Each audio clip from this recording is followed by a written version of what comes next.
क्या खाना हमारी वर्क लाइफ बैलेंस का एक हिस्सा है? क्या जितने भी ये प्रॉब्लम्स आ रही हैं, चाहे वो सूखा पड़ना हो या कैलेमिटीज़ हों या फिर बाढ़ आ जाना हो या पॉल्यूशन हो जाना हो, इसमें हमारा कोई रोल है? जबकि हम तो गाड़ी भी नहीं चलाते, हम मेट्रो से जाते हैं। अगर मैं रिलीजियस नहीं हूँ, अगर मुझे धर्म से कोई लेना देना नहीं है, तो भी क्या यज्ञ मेरे जीवन में भी उतना ही इम्पोर्टेंट है जितना कि एक उस आदमी के जीवन में जो हमेशा यज्ञ करता है या भगवान से जुड़ा रहता है या अलग अलग तरीके से सेक्रीफाइसेस करता है? आज के मॉडर्न वर्ल्ड के हिसाब से भगवद गीता की फ़िलॉसफ़ी क्या आज भी उतनी ही सटीक है जितनी कि 5000 साल पहले थी? हमने लास्ट श्लोक में जो डिस्कस किया था कि हम खाने के बारे में बात कर रहे थे, तो आज का श्लोक भी उसी खाने से जुड़ा हुआ है। तो ये श्लोक हमें क्या बताता है? श्लोक है 3rd चैप्टर 14 श्लोक, कहता है अन्नाद् भवन्ति भूतानि पर्जन्यादन्न संभवा यज्ञाद् भवति पर्जन्यो यज्ञ कर्म समुद्भवा। इसका मतलब है कि सारे जीव अन्न पर आश्रित रहते हैं, निर्भर रहते हैं, जो वर्षा से पैदा होता है। वर्षा यज्ञ से होती है और यज्ञ कर्म से उत्पन्न होते हैं। ये श्लोक बताता है कि हमारी लाइफ इंटरडिपेंडेंट है। मतलब समझ लीजिए एक ट्रायंगल है, एक हो गए हम, एक हो गई मदर नेचर यानी ये प्रकृति, और एक हो गई वो सुप्रीम लॉर्ड जिनकी अध्यक्षता में प्रकृति काम कर रही है। तो इसमें बताया गया है कि अगर हम यज्ञ करते हैं तो उससे वर्षा होती है और वर्षा होती है तो अन्न उत्पन्न होता है। अब एक क्वेश्चन बड़ा इंपॉर्टेंट आता है कि यज्ञ करने से वर्षा का क्या लेना देना। पहली बात तो यज्ञ का कॉन्टेक्स्ट समझना ज़रूरी है। यज्ञ का मतलब क्या हुआ? यज्ञ का मतलब होता है ये नहीं कि आपने एक हवन कुंड ला के रख दिया और उसमें घी डाला और लकड़ी रखी और हवन सामग्री डाली तो वो यज्ञ हो गया। यज्ञ का एक्चुअल मीनिंग होता है कि जो आपकी ड्यूटीज़ हैं उन ड्यूटीज़ को अच्छी तरह से करते हैं। जैसे मान लीजिए आप एक फार्मर हैं, किसान हैं, तो आप अच्छी क्रॉप प्रोडक्शन करते हैं। आप एक डॉक्टर हैं तो आप अच्छी तरह से अपने पेशेंट्स को ट्रीट करते हैं। आप अगर एक टीचर हैं तो अच्छी तरह बच्चों को पढ़ाते हैं। ये यज्ञ है, उसे ठीक से करना, अपनी प्रिस्क्राइब ड्यूटीज़ को ठीक से करना यज्ञ है। इस कॉन्टेक्स्ट में अगर आप यज्ञ को देखें कि अन्न उत्पन्न कब होगा? जब वर्षा होगी। वर्षा कब होगी? जब आप यज्ञ करेंगे। यज्ञ करने का मतलब क्या हुआ? कि आपके नियत कर्मों को ठीक से करना। अब अगर हम ऐसा करते हैं कि हम एक टीचर हैं तो बच्चों को अच्छा पढ़ाएंगे, हम एक फार्मर हैं तो अच्छी क्रॉप प्रोडक्शन करेंगे, उसमें पेस्टिसाइड्स का यूज़ नहीं करेंगे, या हम मान लीजिए किसी भी प्रोफेशन में हैं, उस प्रोफेशन को ऑनेस्टली पूरा करेंगे, तो वो जो हमारी ड्यूटीज़ हैं उसे यज्ञ समझकर करने से सारा इकोलॉजिकल बैलेंस, सारी सोसाइटी ठीक से काम करती है। आपको पता है जापान का जो AQI है वो 20 रहता है या उसके आसपास रहता है, जबकि इंडिया में जब हम अभी बात कर रहे थे थोड़ा टाइम पहले, बच्चों के स्कूल भी बंद हो गए थे, तो हमारा AQI 400 क्रॉस कर चुका था। ऐसे ही चाइना में था, चाइना में भी AQI 200 क्रॉस कर चुका था, तब उन्होंने बहुत स्ट्रिक्ट एक्शंस लिए। तो अल्टीमेटली एक्शन तो हमें ही लेने पड़े। यानी जो चाइना में जब लिया तो जो बीजिंग में इतना ज़्यादा पॉल्यूशन हो गया था, तो वहाँ पे ये कंपलसरी कर दिया कि साइकिल ही यूज़ होगी, जो व्हीकल्स हैं उनको यूज़ नहीं किया जाएगा।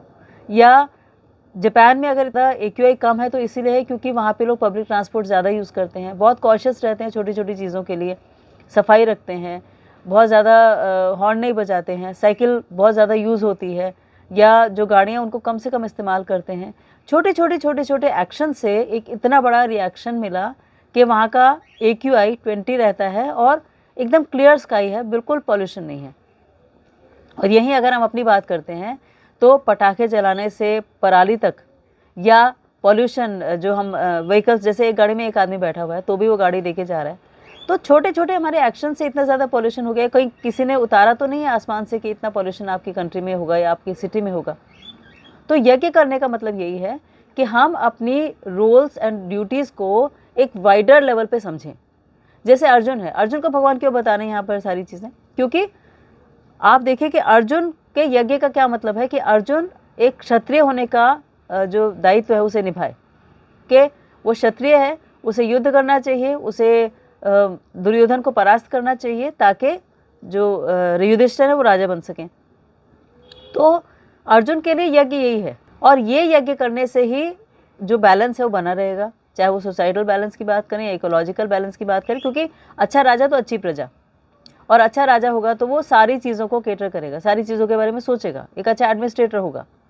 इसीलिए जब हम इस श्लोक की बात कर रहे हैं तो इसमें ये लेसन मिलता है कि हमारी जो डिपेंडेंस है एनवायरनमेंट पे, उस डिपेंडेंस को समझकर हम वेस्ट कम करें रिसोर्सेज को, हम रिफॉरेस्टेशन करें यानी पेड़ ज़्यादा लगाएं, हम पानी को कंजर्व करें।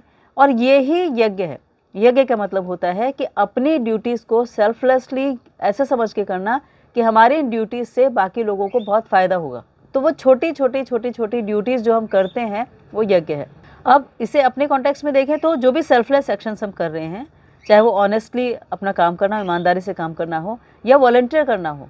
जो वॉलंटियर का मतलब कि हमें पैसे नहीं मिल रहे तब भी हम किसी न किसी तरीके से हेल्प कर रहे हैं, या बिना कुछ एक्सपेक्ट किए, बिना कोई रिटर्न एक्सपेक्ट किए किसी की हेल्प करना हो, ये यज्ञ का मतलब है।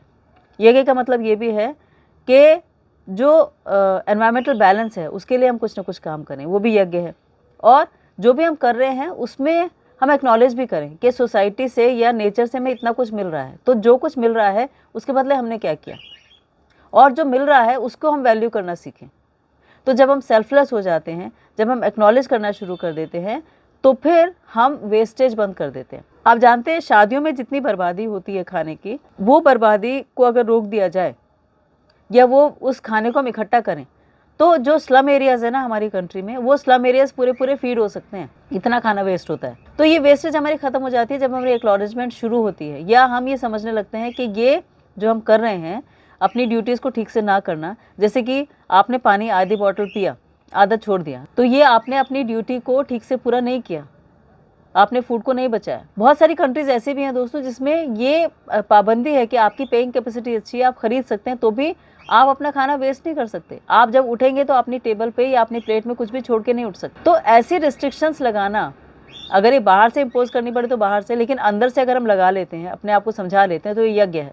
ये इस श्लोक में बताया गया है। तो इसका मतलब क्या हुआ कि ये जो साइकिल ऑफ लाइफ है जिसमें कि खाना नेचर से हमें मिलता है, नेचर जो कुछ कर रही है उसमें हमारी एक्शंस रिस्पॉन्सिबल हैं कि हम नेचर को कितना सपोर्ट करते हैं या उसके अगेंस्ट कितना जाते हैं।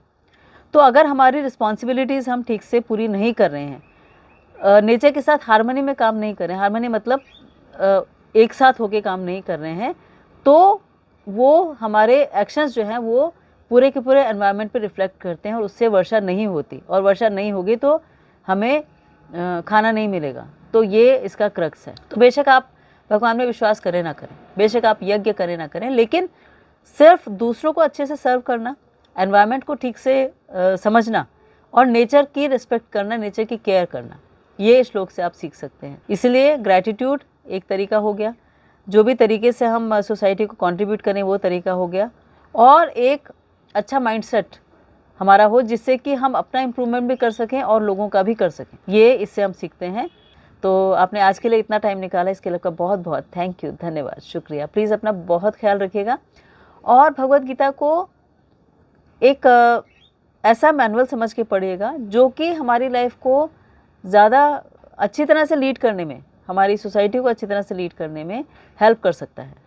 आप कुछ भी फॉलो करें, कोई फ़र्क नहीं पड़ता, लेकिन आप इसे एक लाइफ मैनुअल समझ के, पढ़ के, और आप जो फॉलो कर रहे हैं ना उस पर इम्प्लीमेंट कीजिए, तो भी आपको बहुत फ़ायदा होगा।